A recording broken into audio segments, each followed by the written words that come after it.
At Attuned Psychology, there is the facility to have your sessions held via telehealth, which means you can use a video connection or a telephone to connect with your therapist. And Anne-Marie Newham from Attuned is here just to give us the lay of the land so we understand what happens. Hello, Anne-Marie. Hello, Steve. How are you? Good. Good. I just thought to give people a sense of what's involved. If I were here to start a telehealth session with you, what would I expect? What happens? I think it is a wonderful, safe environment to conduct counselling.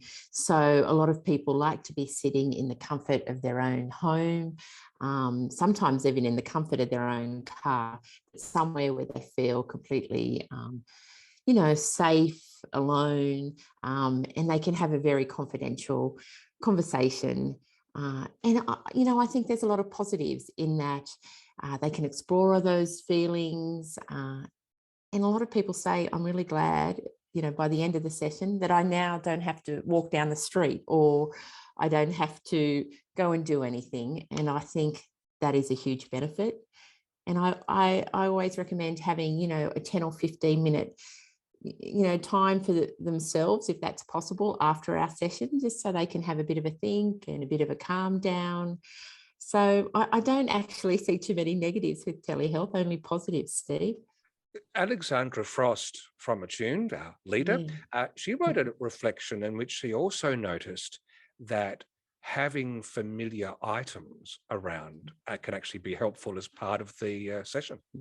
Yeah, I really agree with that. I thought that was an excellent blog that she put out, because I think that's very, very true. It's, obviously people are going to feel more grounded if they're in their own home, more comfortable. And I think that's a good point. If clients can pick somewhere where they do feel really, comfortable and connected to, then yeah, absolutely. That sense of safety is really important.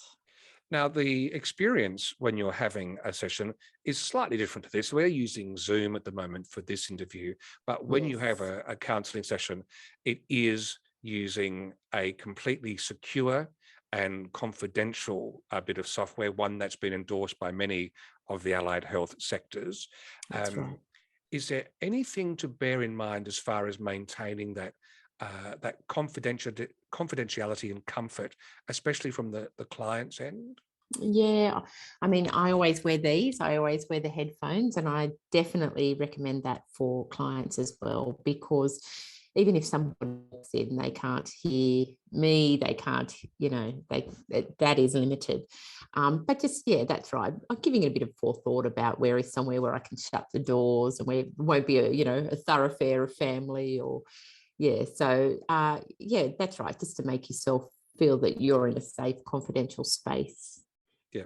Yeah, And of course, the other thing is, I guess you're still being able to read facial expressions as part of the session. absolutely. I find no hindrance in rapport building. And maybe because clients do feel safe, that you can quickly sort of build rapport and start speaking about all those concerns. So yeah, no, it's good. And just any final thoughts for someone who's contemplating a telehealth session that they should perhaps contemplate to get the most out of their session?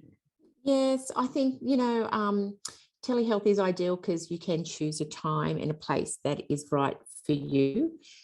And you just knowing that it's still the same supportive, collaborative process that counselling is. Yeah. All right. Well, thanks for joining us. And of course, there have been contact details at the bottom of the screen during this video. Anne-Marie Newham, thank you. Thank you, Steve. Ta.